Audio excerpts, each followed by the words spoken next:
You're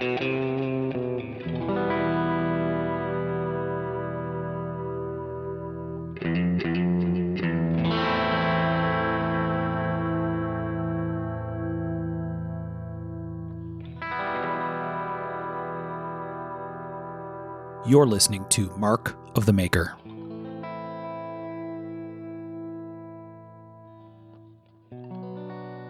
Hey everybody, I'm Mark Steiner and you're listening to Mark of the Maker. This is a mini-sode that we're going to walk our way through. We'll see how mini it turns out by the time we're done chatting. Sometimes they tend to run a little longer, sometimes a little shorter. We'll see where it goes. I have my friend Mr. Michael Birch with me today. How are you, Michael? Pretty good. I got a little bit of the sniffles and I'll be drinking coffee, so this isn't exactly going to be ASMR for anyone. Unless that's your thing. People should wear their mask when they listen to this episode. Probably. Put it over your ears, people. Mm-hmm. Yeah, well, sorry you're feeling under the weather, buddy. I know you've been dragging for a little while here. I don't think the fabrication that I keep doing and welding has helped any of it. Yeah, there you go. It's kind of a bad combo. Mm-hmm.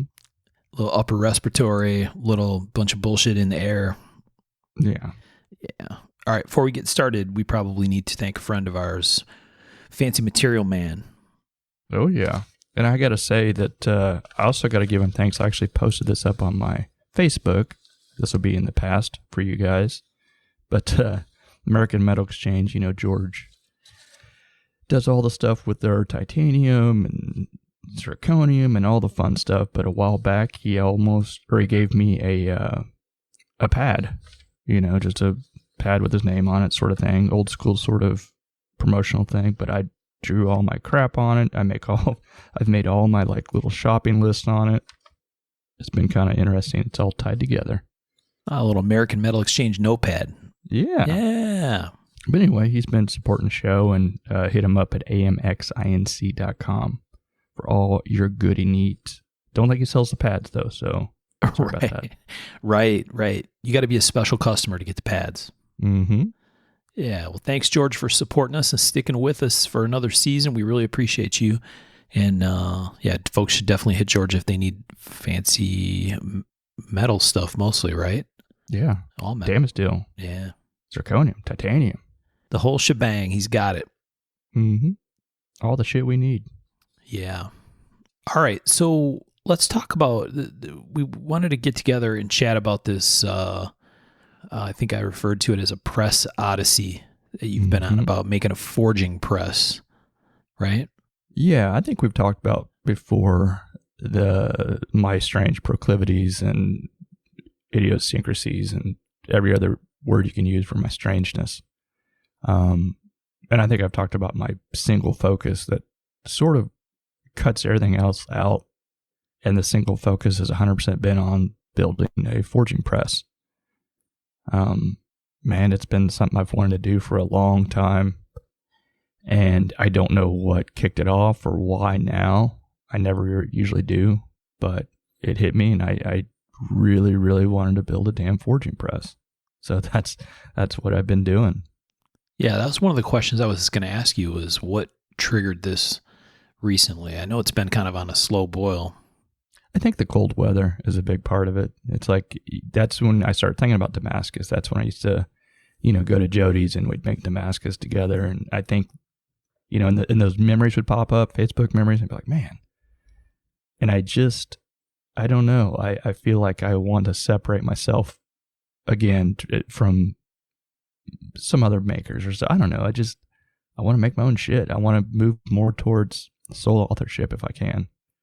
I mean, that doesn't mean I'm not still going to be making hand rub, stainless stuff, and using other, Damascus makers I like Chad and stuff, but I just want to make some of my own shit. Right. Yeah, there's a good spot for it, right? Special pieces, auction pieces, knives that have some kind of place in the food chain. I hope so. I mean, they're going to be expensive, and I talked to a few people. I'm like, is this going to be worth it? Because I mean, for what I'm going to have to charge, and they're like, oh yeah, it should be fine. Well, I mean, we'll see, we will find out, I guess. Yeah, we'll see where that goes, I guess. I'm going to have to be I'm going to have to not be myself, and me and my wife had talked about this. She's like, I know how you are, and you're going to be like, well, it shouldn't cost that much, but I'm going to have to charge the time it's going to take to make some of the stuff that I want to make. Because, yeah, it's a whole rabbit hole you can get into. Right. Well, and I know coming into wintertime makes sense too, because you have like a seasonal thing, right? Where you get some depression kind of things that get a little bit flared up this time of year and being holed up. Flared up. I don't know if that's a technical term. Okay. But yeah. It gets worse, right? Or maybe. Oh, yeah. Yeah. It sounds like a venereal disease there. But that goes back to your unusual proclivities I wasn't going to mention. No, it definitely, wintertime hits and you're a little more solitary. You're a little more, on your own. So, yeah, the kids end up going back to school and all that fun stuff. So about this time, it's usually, it's quiet around here. That's back to whatever. And you don't get out as much. So, yeah, you get sadder. That's for sure. Next level quiet. Yes. There is no having lunch with the kids like in summertime or whatever. No, and they get a long winter break, but yeah, so I think that makes it worse when they go back. But it's and my wife too. I mean, I'm not shit, but yeah. So it generally hits pretty good, and I'm always, I think, looking for other projects. It's usually a cleaning or something like that to kind of fill some of the space. Yeah, and that weird off feeling you get from coming off of the Christmas and all that stuff, where you're kind of like, I don't know what, where, and how to do stuff anymore. Right. Taking a little bit of a break and then coming back into super quiet nothingness is a weird feeling, I think, for all of us. And, I think that's what it looked like from the sidelines was, oh, this looks like something maybe Michael's doing in part because of trying to give himself something to focus on, right? Something different. Yeah. And sometimes I think, the years of working for yourself, sometimes you're like perfectly content. It's where you're happy doing it. And other times you're like, boy, this is really a lonely little existence you get in sometimes. Right. So it's kind of like you can't have it both ways. Okay. So people that are familiar with your work will know that you've made your own Damascus before. Uh-huh. You mentioned in your earlier profile episode way back at the beginning when we started doing the show about having a forge in your backyard. I don't know that you made Damascus doing that, or maybe tried. I don't know. That would be a little interesting, quick thing to talk about. But let's talk about kind of how you had dabbled in this previously. Yeah. So when I first started on this and started making stuff around 2002.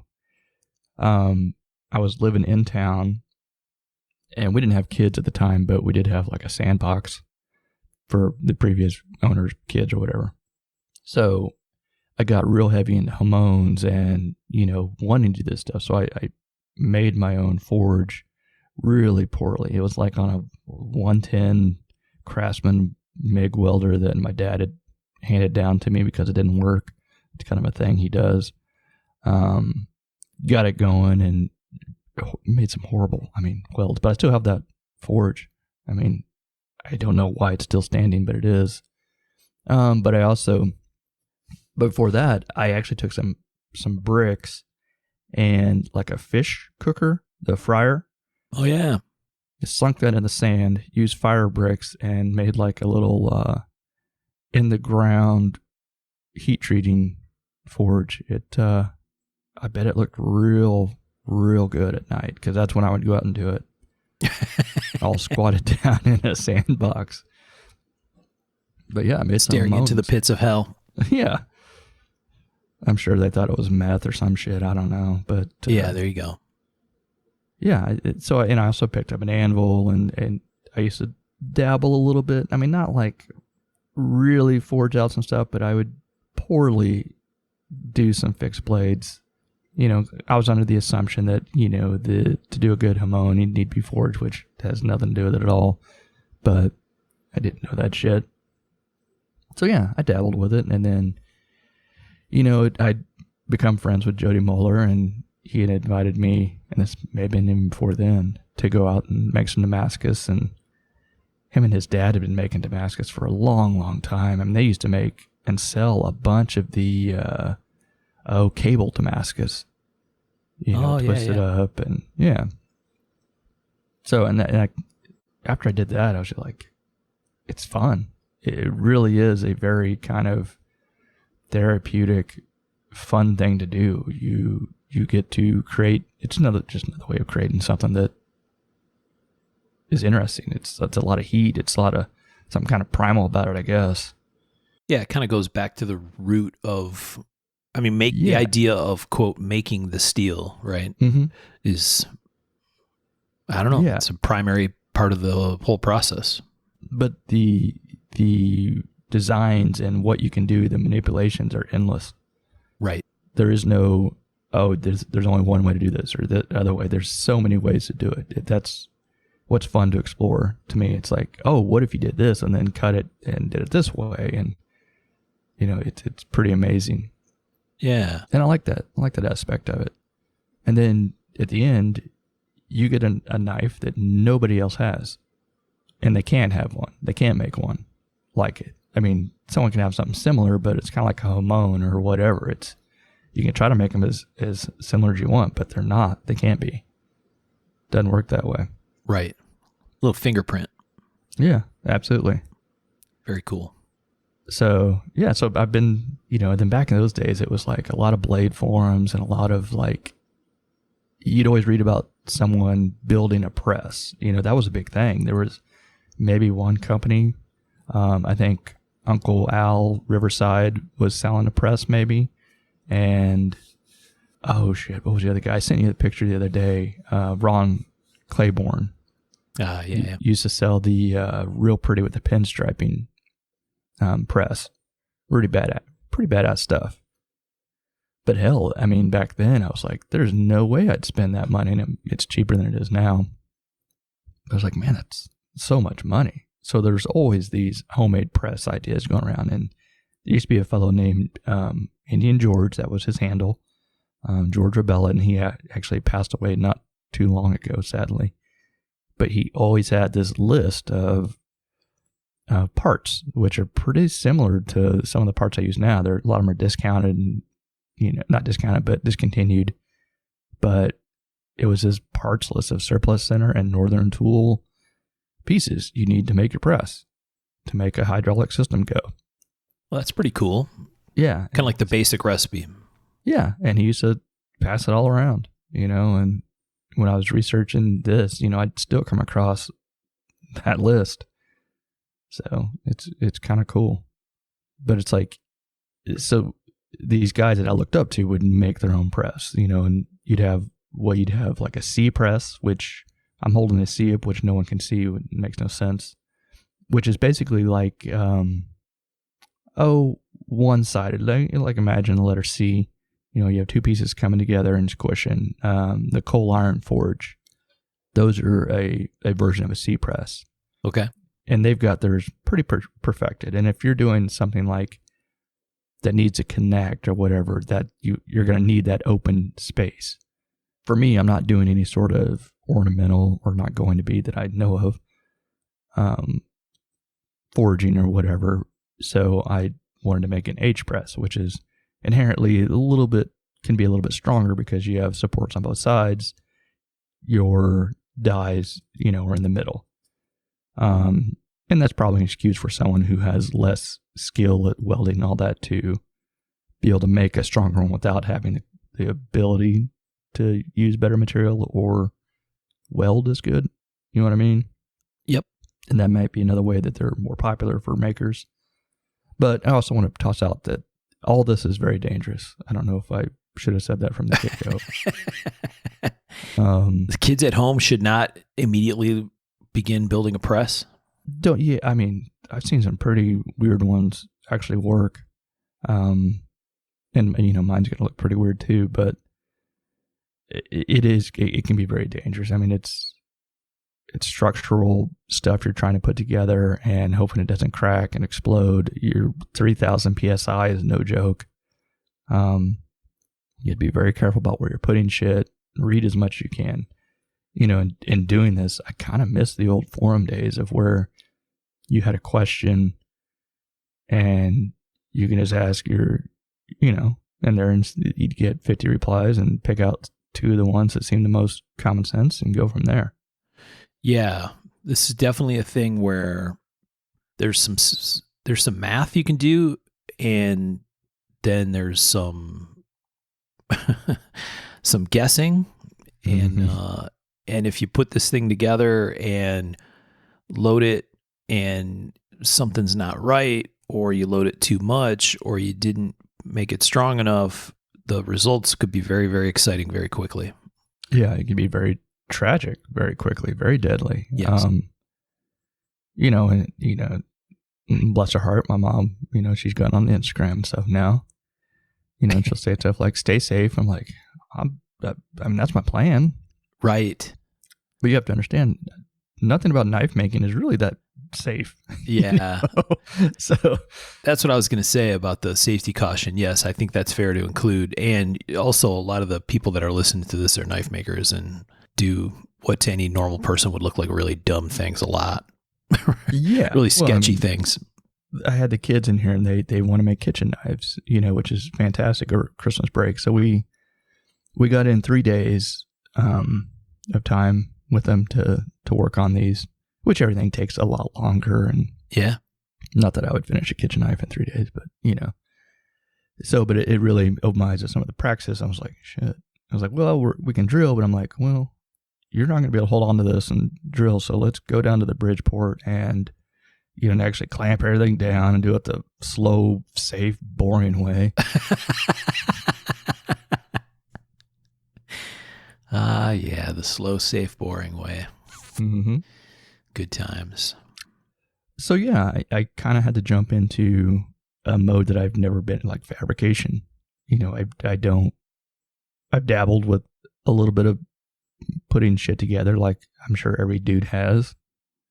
But Yep. like actual fabrication shit it's not really my forte.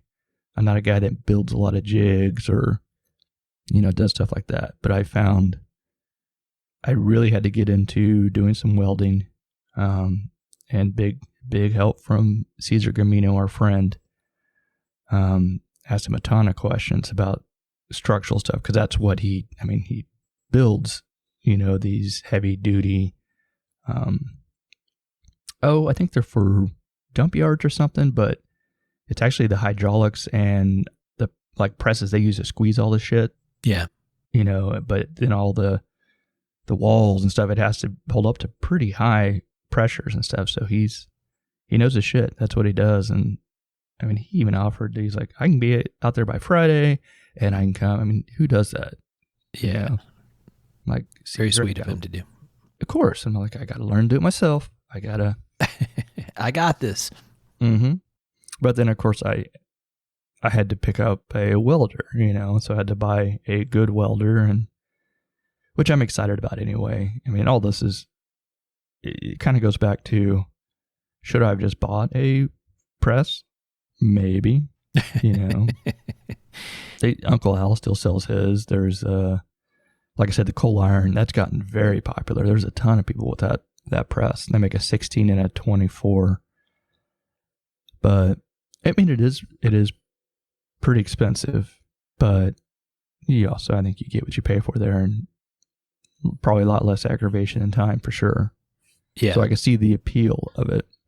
Yeah, this project is like most projects, right? Very much a pulling on the thread on a sweater kind of thing, right? Like, oh, I'm going to build a press, and then I got to buy a welder, and I got to get this, and there's a bunch of things that go along with it, right? It's not 100%. As easy as just having a recipe and go put it together. No, if you already have all this shit, it'd be easier and access to metals. But I have to have the welder anyway to weld billets together and shit like that. Right. And I want to, one of those would be a TIG. I have to have one that can run TIG, because I don't have to, but it'd be especially nice if I can fusion weld with TIG the billets. So, Because that's another issue is you have to be careful about pushing a weld into a billet. If you decide, I'm going to go turn that sideways and do it, and you push a weld in, you're going to be super sad later on. Right. But if you fusion weld it, supposedly, from what I read, with TIG, without any sort of supportive material, you can push and not going to have any issues with inclusions or cold shuts or shit. Right. Which would be fun. So another excuse to learn something different. Yep. Because MIG has worked fine for everybody else for a long time. So, there's things I had to buy anyway to go along with the fabrication aspect of it. And I think, and one thing I bought that, man, I'm so impressed with that it's not stupid, Evolution chop saw. Yeah. It used to be with Jody, we would go buy a Harbor Freight chop saw. It was like $70 or something. You buy an extra, set of, not bushings, the wiring, or what do you call the brushes? Buy some extra brushes. Yeah. Because the shit get in there and, explode it. But toss in some new ones, it'd go for a while. And you'd go it till it died. You'd use it till it died. But it was an abrasive chop saw. It would make all the sparks all over the place. Right. And just pretty gross. A lot of stink. So I started reading about these cold cut saws, which uses like carbide tip. It looks like a regular, wood saw. And you're like, okay. Yeah, when I saw the picture, I'm like, that ain't going to work. Yeah, I was like, so I did some research on that. I've been doing a lot of just random research about a lot of different shit, which is also kind of fun to me. And they make one that's like $300, that's like a full metal, a better base, or maybe it was $390. I don't know. It's pretty decent price. A little bit better base, but I bought their multi-saw, which they sell at Menards, a regular old like Lowe's or whatever. And it was $200 for a bit, but I missed it and bought it for like $220 or $230. And that's supposed to be used for, you can cut wood with it. You can cut, wood with nails in it. You can cut metal with it and all this shit. I'm like, all right, let's see how this works. And that thing has cut through damn near everything. Very cool. Yeah. I just got done cutting through 1/2-inch plate, 6 inches long. I had to, reverse it to get all the depth. I was short by about 1/2 inch. Yeah. But holy shit, that thing. Kind of crazy. Yeah, wild. Yeah, that thing's been pretty invaluable to me. But yeah, I had to buy other little cutters and die grinder and, all kinds of random shit, to start building this thing. And I quickly found that metal, bad time to be building anything. Metal prices are sky high. Yeah. So I did quite a bit of calling metal places and seeing what kind of drops they had. So I'd go wander around their backyard and kind of look and see what would work with me or work for me. So, and I have to give thanks to a fellow that I happened to just come across searching. It was a Javos Ironworks. Okay. I happened to come across this old blacksmith forum, and maybe it was 2016 or something, so I guess it wasn't too old. But I came across one of his builds, and his real name's like Jeff Van de Walker on Instagram. Okay. But he had built a forge that I wanted to build, which goes back to, oddly enough, a Joe Caswell. That was his forge. That's cool. Yeah, and Joe Caswell's a very clever man. So, I was like, well, if, he likes it and this is what he, works for him, shit, it's got to work for about everybody. So I did a lot of looking at his forge that was based off another guy's forge who was based off the Joe Caswell forge, or not forge, press. I liked what it did. It tucked everything underneath in a table, and, it makes for a tall unit because I want to have it squished down, not up, which, you can make it a lot shorter if you have the actual cylinder on the bottom pushing upward. Right. But I've done that before, and it's kind of weird. I'm sure you get used to whatever. Because the work plane's moving. Yeah. And I'm sure it doesn't matter. But, you get something in your head and like, I'm going to build it how I want to build it. Yeah. So, but now I have like a 7-foot tall one that I can only have on one side of my shop because there's a beam that gets in the way. But yeah, a lot of research, a lot of looking and finding. And I don't know, like a month and a half ago, I started buying parts. I was like, well, I guess we'll get serious about this shit. It's been quite a project. Yeah. A lot of practice with stick welder. And once again, talking to Caesar about building that part of it, and then being nervous about, is it going to hold up? I still haven't put real pressure on it. I finally got it running yesterday, and found a couple leaks, and so I got to go back to Tractor Supply and get some more shit. And I've said this somewhere else. It's like these units are extremely similar to log splitter Right. systems. And some people, I've looked at YouTube too, and there's people that have actually made their forging presses out of like a log splitter. Yeah.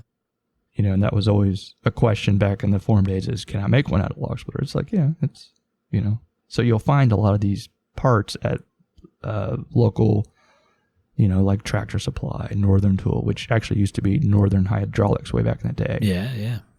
So we probably should have done this at the beginning, but for the non-knife maker people that are listening to this episode, Oh yeah, we're talking about you're going to have material in a forge, right? Mm-hmm. A billet in the forge. You take it out of the forge. It's red, orangey, kind of hot. And you go to a hydraulic press.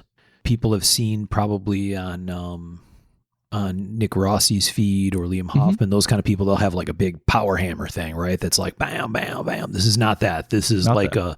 A low-speed hydraulic cylinder kind of thing that you control by hand or foot or whatever contraption you set up that smashes the billet. Yes. Forms it the way you want. I think mine should be going, if my shitty calculation is like 1.5 inch per second. Yeah. So it's not, it's a slow but powerful. So way back in the day, Jody and I actually found a 500 ton press. I don't know where that's at now. I think he moved all the shop equipment to somewhere else. But man, that thing was a beast. But at the detriment of being ultra slow. Right, right. So you kind of have, there's always a compromise with this stuff. How fast you want it to go and how much squish do you need. And I really, and I talked to Don Hansen about this. I like to thank him too. And everyone should know him. If you don't, then you need to look up his knives because he's been badass for a long, long time. Yeah, for sure. And I actually have 2 press bodies in my shop. One I bought from him a long time ago, which was a C press when I think he must have moved on to an H press. And I actually was going to I'm just going to get that thing running. Then I started thinking about, well, if I'm going to do that, I'm going to have to rebuild this part, and it had a very long stroke, which is, I don't need a 16-inch. I didn't want to buy a cylinder that I wasn't going to end up using later on. Yep. So then it turned into, well, just might as well build my own shit. Nice. So people, just so that they can see some pictures, because we're going to talk a little bit about design and some of the challenges you ran into and some other stuff, right? Mm-hmm. People want to see pictures of what you're talking about. The in-process stuff is on your Facebook group or on your Instagram. Mm-hmm. And if they want to see kind of a sister to this kind of thing, they can look on the Coal Iron site, right? coaliron.com, COALIRON.com. And their 12-ton mini press, I think, is similar to what you're doing, but with the controls and arranged a little differently, right? Uh-huh. Yeah, and there's a million ways to skin this cat. And there's a lot of different ways I've seen people do it. But generally, when you have this type of H press, I like their 12-ton unit, how it's built. It's pretty clever. I like that. Is it 16 or 12? It's one of those two. But it's, for the most part, we have to go for strength. So we get wide flange I-beams, which is, like you see in industrial type of structural buildings. Yep. It's a, but the wide flange allows for like a not tapered edge. So then you basically run your die and your carriage system up and down that. So that's why it's become kind of a popular go-to. But yeah, it took some looking to find some that worked for me. That wasn't too wide, wasn't too thick. I also have the issue of I can only move so much shit by myself, even with mechanical advantages in my shop. So I had limitations of what I could do. And I think I damn near about reached them. Yeah, it kind of looked like it from the photos. Yeah. So yeah, it put a bunch of money into steel, metal, and went back and forth and just kind of land on design. But like I said, there's a ton of designs out there, but the mathematics of it, the basic design features of how the hydraulic system works kind of stays the same. You have your motor, there's a lot of 34, 50 RPM motors. You have a pump, a hydraulic pump, which is, if you go with a higher RPM, you can get away with a lower gallon per minute pump. The trade-off is it makes this ridiculous whine that I really, really wanted to stay away from. Yeah. I don't know if you've ever listened to videos of it, or maybe on Forge and Fire they have it, but it is so loud. Yeah. So I wanted to go with the 1750, but then I had to double my gallon per minute because it cuts it in half, basically. Obviously for lower speed. And this is all shit I've just had to kind of learn and talk about with other people and stuff. And so that pump then goes to a control valve, kind of like you see in a tractor, a stick back and forth. Yep. Which I ran into my own issue with getting the wrong one that was made for a log splitter. The idea was it sticks the detent stick, which I didn't know was even a thing. So you pull it down, it holds until it reaches either a certain amount of PSI or reaches the end of its stroke, which you can imagine on a log splitter. If it, you pull it back, sit back and wait for it to go slice through the wood, and then it returns when it hits the bottom. Right. Or if it hits a knot and hits a certain PSI, returns, kicks it back. But I found that you can take the detents out, which worked out pretty good. Yep. So, and then that basically, puts the pressure, runs through that, and then you have a hose, high pressure, you're going to need 3,500 to 4,000 PSI hoses that you can oddly enough buy. It's a lot of local places. Yep. That go to your cylinder, one up, one down. So it pushes down and it pushes up. And I said I just got mine running, but mine's backwards. I don't know how, after checking a whole bunch of times. And then it all returns back to a tank, a big old hydraulic fluid tank, which I bought $100 worth of hydraulic fluid, 2 5-gallon pails, and it sucked that right up. I mean, I spilled about 3/4 of a gallon, of course. Yeah, naturally. A design flaw with this, though, is the way these tanks are made. Obviously, the lid's on top, so you kind of have to slide it out to try to fit your fluid in there. But once it's in there and running, I mean, it's not something you change every year. Right, right. So yeah, and there's a lot of little parts. You kind of make a price. I made a price list of all the big parts, but man, the little parts can really add up fast. All the connectors, all the, just dumb little things. Yeah, high pressure hoses and connectors are no joke when it comes to nickel and dime you to death. The high pressure hoses were $25 a piece. Yeah. It was kind of strange. The connectors, they're about $8 a piece. I'd say if you're going to look into this, buy as many of the swivel ones as you can. It makes life so much easier. Right. I'm actually going to have to depressurize and change out a couple of those on this one. I'd say some other things you'll need to look out for me was I haven't put my carriage system back on but I know when I welded it, it actually flexed my 3/8 plate on both sides. It actually curved them inward. Yeah. I don't know if that's going to be a problem or not yet. Because I had it real nice and tight, real how I wanted. But this thing should run about 25 ton, and I don't know if it gives a shit. Maybe not. Maybe not. But it does bolt to the side so that it's flex inward, and I have to bolt it outward. So it may just add more pressure on the outside. Yeah. And I always get this backwards. UMHV, UVHM, Teflon basically. Yeah. I put that on it to help it slide and whatever that, and also have a consumable if it does need to, be replaced. It's, I paid $10 for the 12 by 24 sheet of 1/8 inch. So I have that on both sides. So, we'll see. Hopefully that's not a problem, but everything can be fixed. I can go buy a torch because I don't have a torch and heat it up and try to straighten. But we'll see.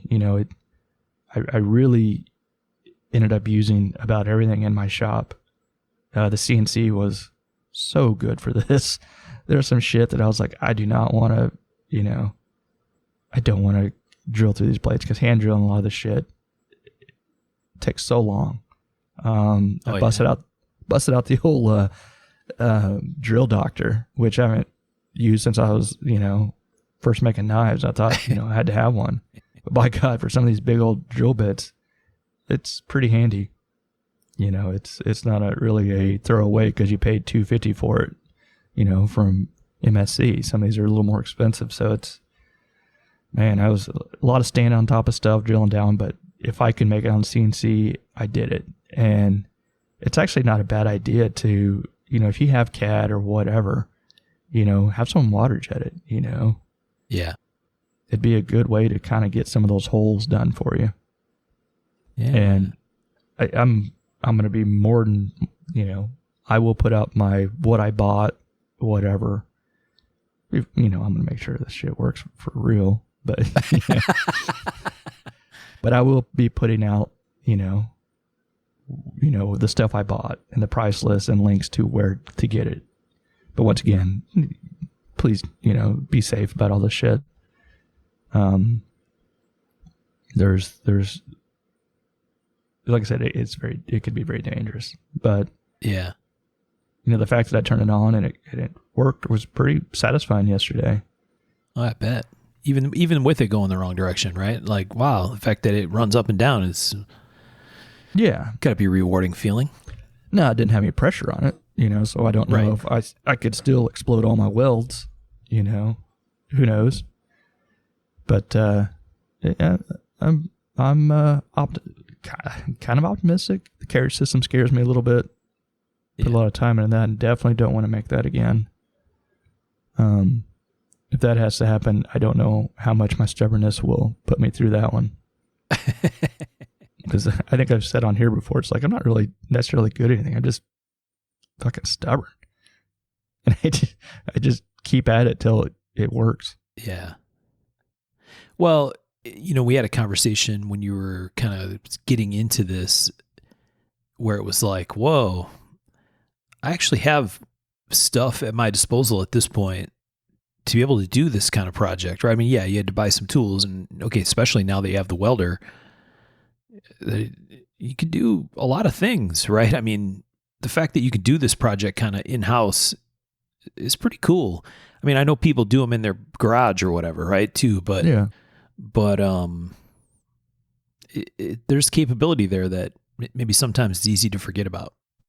Yeah, when we talked about that, I sent you a picture of making the carriage plates on the CNC. It literally took 15 minutes to say, this is what this is, go in and circle drill these 8 holes on each plate, and then go slice off that jaggedy corner, just mill it down while I'm doing something. And it was fantastic. It's right. It's interesting. And like we said, I don't know if there's going to be much I shouldn't be able to make. which is kind of fun and kind of interesting.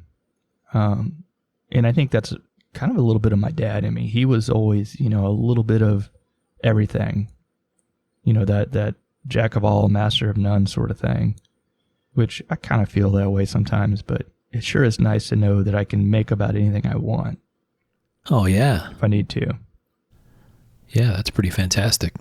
I just wish I was more knowledgeable about all of them. Well, you can get that knowledge one way or another. You're getting it on this one for sure, this project, right? Oh, yeah. Definitely learn a lot. It's, I don't know.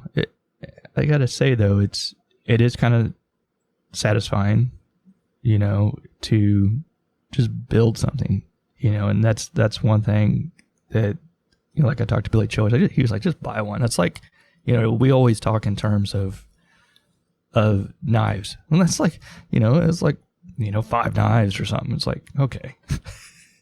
it's like, that's the unit of measurement. Yeah, right. Anything Exactly. That costs money. It's like, 3 chef knives and or something, whatever. It's how we talk. But I don't know, the idea of doing it myself, be like, it's something I've just kind of wanted to do. Right.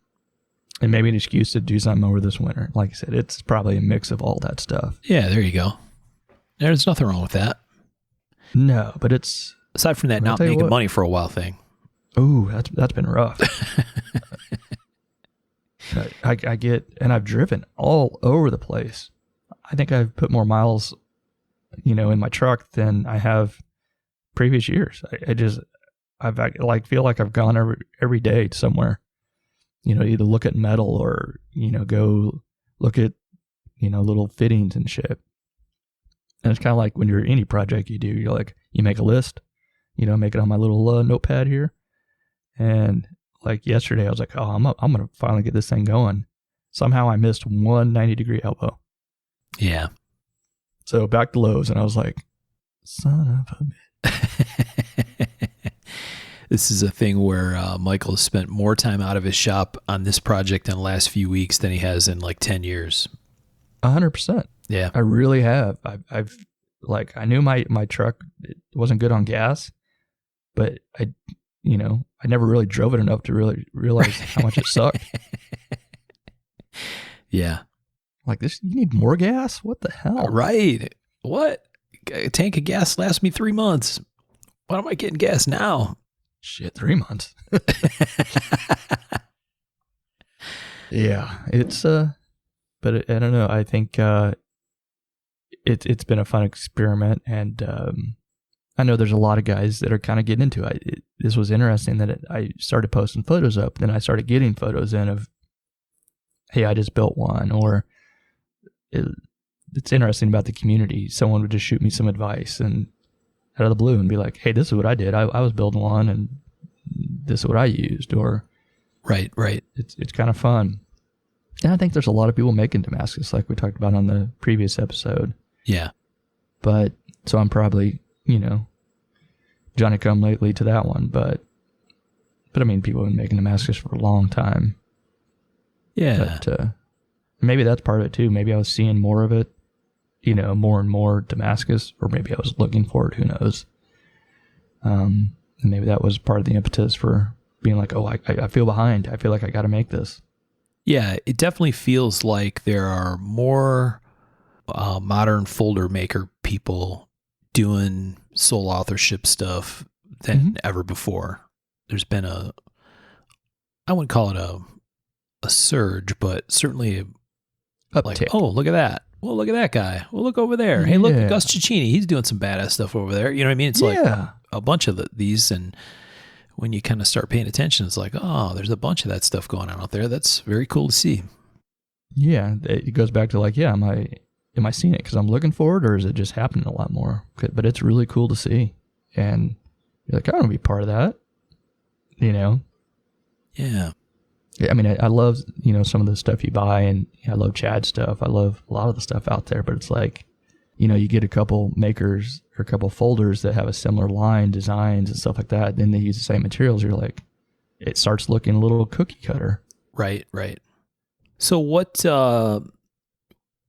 I mean, we talked at the beginning about a little bit about kind of what the point is or what you hope to accomplish. The sole authorship thing is really your goal here, right? Where do you think this is going to go, or what's your intent? Or I do want to, I just want to make Damascus for folders and more kitchen knives. I keep thinking, I don't know if that's really my forte, but I enjoy the practice of making a kitchen knife. I like the pure utilitarian idea of a kitchen knife, if that makes sense. It's like we've sold, these fancy tactical, or as Onion would call them, genticles, for so long that, 90% of them maybe open some mail, they get looked at, they get passed around, they get sold, but the idea of like a cool kitchen knife where you really get to test the edges and really get to test the utility of it appeals to me in a sense. Right. While still looking cool. Yep. So like you see these really expensive kitchen knives actually getting used, and, which is just not something you really see much. I mean, you get online, you'll be like, use your shit, and someone will be like trying to flex with cutting an expensive, something with an expensive knife, but it's not really pure, I guess. Well, it's certainly not the norm. No. Right. Those are few and far between, if we're all being honest, right? So like you said, kitchen knives are workhorses, and there's something cool about that. And for me, it's such a large platform for Damascus pattern. And I think that's why you see so much of it now. There's so much space to create these, all these designs. It's, for me, very intriguing. But I also don't know, do kitchen knives even sell much for me? I don't know. Yeah. If you have made it, sold, but I don't know if there's much of a market for me to make them, but I don't know. We'll find out. Yeah, it's definitely, we've talked in the show a bunch, right? It's definitely huge. There's a huge number of kitchen knife makers, but if it's more of like a specialty, do them every once in a while side project thing, I don't know, maybe it ends up being a bunch more. We'll see what happens. I'd be curious.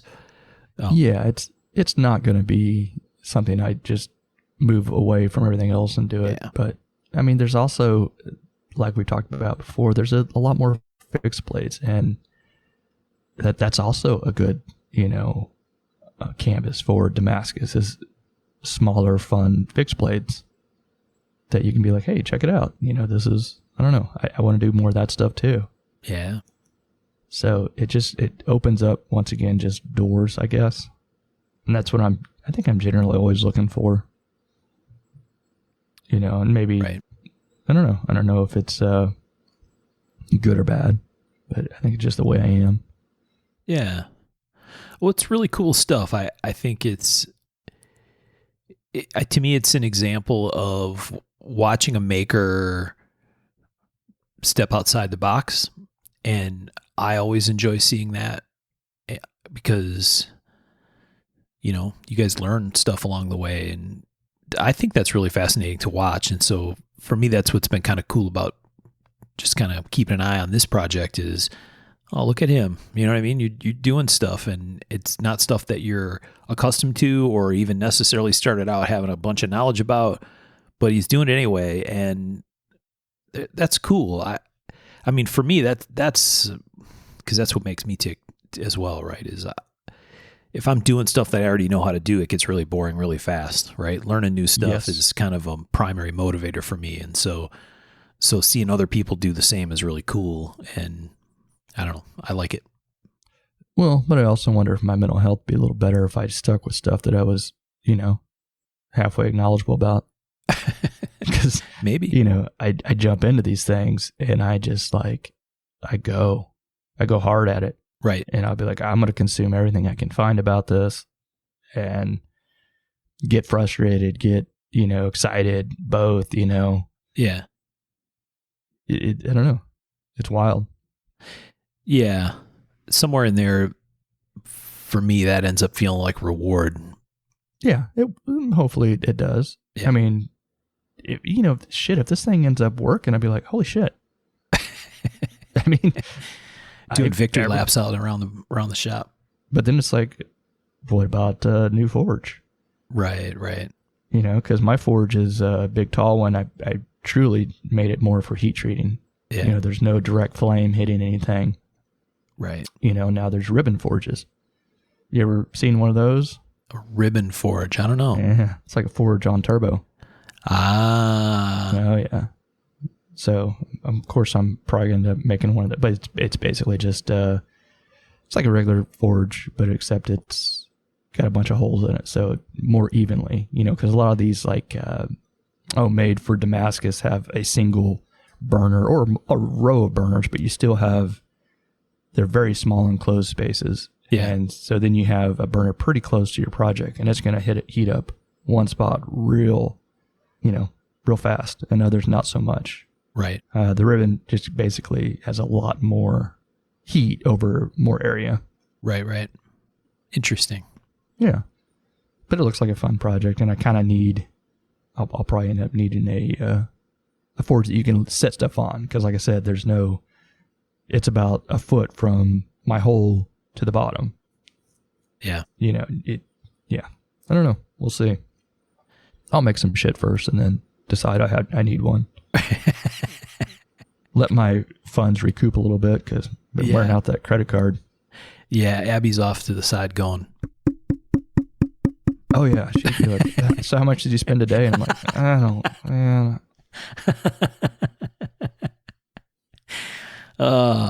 I think, I really need to, and I'll add this up, but I think I'll be in at about maybe $3,000. I thought I'd be in at about 26, but I think I'll probably end up around 28 to 3. Yeah. Which in the scheme of things isn't, but I mean, time is also money. I get that, but that's including the tools. No.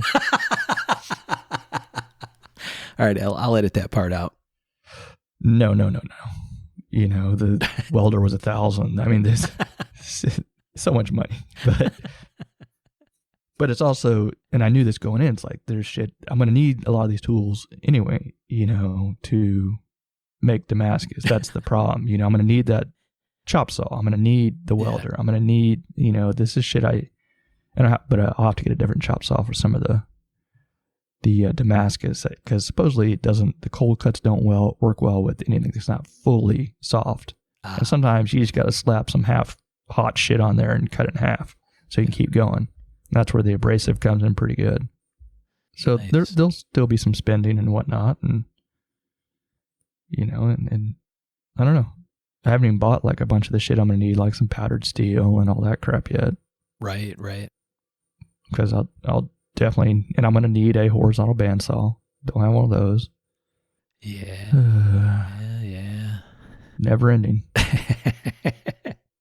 But that's but I want to utilize the CNC for some of this Damascus too, which I think I'm looking forward to. Some of the dies, and a die is what you press into the metal. Generally you'll see to help get the pattern. Yeah. There are different ways of doing it. You can make a flat piece, and then manipulate the outside. A popular one is called a ladder pattern, which is basically you have the dies which have these ridges in them, and they are alternating on the top and the bottom. So when you squeeze it together, you're making sort of a potato chip type of look to it. And then when you flatten, or when you cut the tops of it off, then you have different stuff that's been pressed to the top and to the bottom, if that makes any sense at all. Yep. So there's ways to manipulate flat stock that you make with the dies, and I think with a CNC I should be able to create some dies that have like waves and patterns and whatnot. And I hopefully another way to do it is to take, just do a whole bunch of layers and then mill, or people would actually use chop saws sometimes, put lines in them, and then you go and flatten that out, and that brings stuff from the inside outward. Right. So I hope to be able to, toss some of these billets on the CNC and do cut patterns into that. So when I flatten that out, it can create some interesting patterns. I don't know. Yeah. There's ways to explore that I'm looking forward to. We'll see. Could be dog shit. Never know. That's the excitement. Yeah, it's a cool project. I look forward to seeing what comes of it. It's always added something substantial to other makers we've watched add this to their repertoire, right? Mm-hmm. I assume that once I get into the actual making of Damascus, I should have a knife made maybe fucking April. Might be the next time I finish a knife. Yeah. Any minute now. Any minute. You're like, why are you so slow? This is why.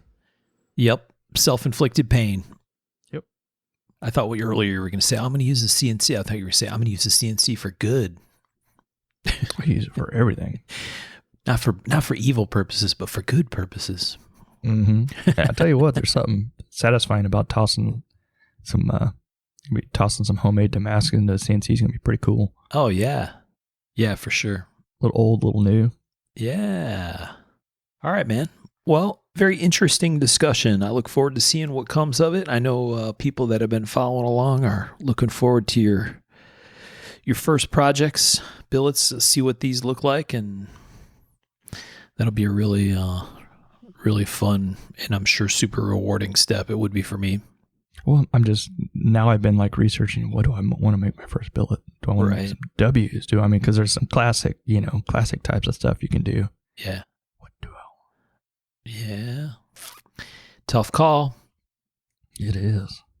But I just got to go order a bunch of shit first, Well, sometimes you got to spend money to make money, I say. That's what everyone says, but I'm good at the first part, not so much on the second part. Exactly. Well, great project. Look forward to seeing what you do with it, Michael. Do we have anything else we wanted to talk about on this Michael's Press Odyssey conversation? I think we covered it. That's about it. If anyone has questions, just ask. I've got all the wrong answers. You don't have proprietary secret information that you're going to withhold from anyone? No. All the shit I've done is pretty much out there. Once you get a parts list together, if you want, we can figure out a good spot to put it on your website. That's not a bad idea. At least that way it's semi-durable, right? You stick it on a Facebook post, it's going to be gone. Yeah, they're all, the ones I've looked at, they're all outdated. And then they just pulled up an empty link. You're like, shit. Yeah. So one thing we should mention here in the end of the episode, I got the A.G. Russell newsletter recently, and Goldie had a mention in there about the passing of a pretty important person related to a lot of the things that we've talked about on the show. There's a photographer who, I would call him a legendary photographer. That's fair, isn't it? 100%. Named Jim Wire. And James Richard Wire passed away January 2nd of this year in Springfield, Ohio. And Jim, very, very prolific knife photographer. I think, taking pictures of other stuff too. But the knife thing is how we came to know his work in some extremely influential series of books that we've talked about a bunch of times on the show. Mm-hmm. The points of interest are so very important for us as knife makers, and a big part of this show, truthfully. How many picks do you think have come from those books? Oh, yeah. We've all got them, and mine actually came from my wife, got them over a couple of Christmases used, because that's what I wanted. That's the way I wanted it. Right. So they're extremely important to me. Yeah, so these knives points of interest books, we've talked about the points of interest books how many times on the show? 20? Probably. Half our episodes, at least, they've come up. There's another book called Living on the Edge. There's a bunch of stuff that Jim put together. It looks like, I was much surprised to read in the obituary. It's funny, when we talked about these knives points of interest books early on, I didn't have them, so I went and found them at used book places, but it looks like A.G. Russell has them. You just looked, right? Mm-hmm. So cheaper than I paid. Or that Abby paid. Yeah, cheaper than I paid too, even for used. So go to agrussell.com, and Goldie's got them on the site somewhere in there. And I don't know if it's all 5 or... No, it was 3. 3 books. 3 books, okay. But if you don't have them, great knife references, fantastic photography. Jim developed some special techniques to capture some of these really, really impressive knives. Or when you start to think about anybody who's taken knife pictures in the first place knows that there's some tricks to kind of make the photo work without washing out details. And when you combine that with the kinds of knives that Jim was photographing, right, with super high polished surfaces combined with light materials and dark materials with tons of detail from a photo perspective, that's a huge pain to get right. And so he developed a bunch of techniques to make that work and put together some beautiful photos and these wonderful books. So we were sad to hear of this passing of Jim Wire. One interesting note that I did not know, when you read the obituary on A.G. Russell's site, that they copied it there.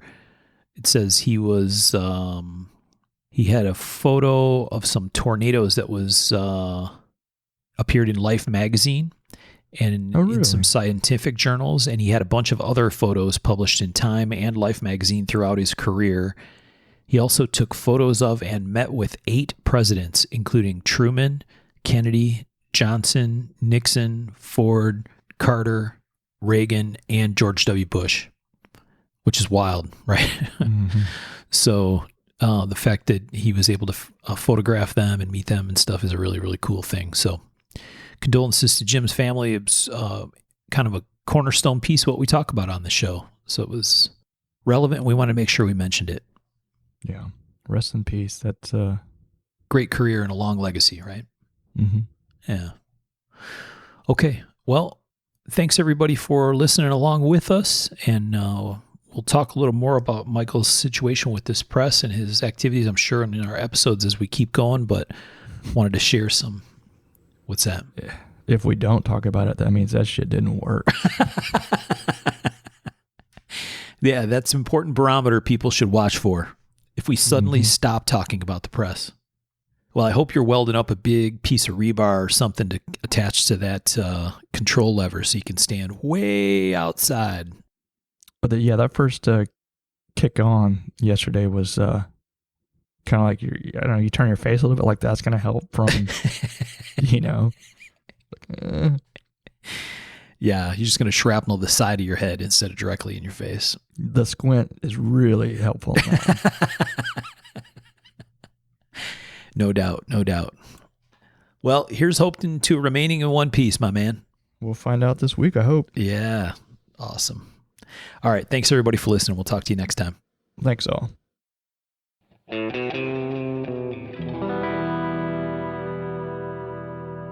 To learn more about our makers, you can find Tom Crine on the web at crineknives.net, in his Facebook group, Crine Knives, or in his Instagram account at Crine Knives. For Michael Birch, check birchtreeblades.com, Facebook group Birch Tree Blade Works, or Michael's Instagram at birchtreeblades.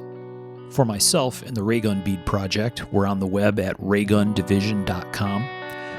We have a Facebook group called Raygun Division, or my personal Instagram at msteiner. For those interested in photos, references from the show, or some discussion about the show itself, you can find us on the web at markofthemaker.com, in a Facebook group called Mark of the Maker, or on our Instagram at Mark of the Maker. Last but not least, the ultra cool and haunting background music we use for the show is a piece called Noir Guitar by Stevie's Amp Shack, found at the Free Music Archive and licensed under Creative Commons CC BY 4.0. Thanks for listening.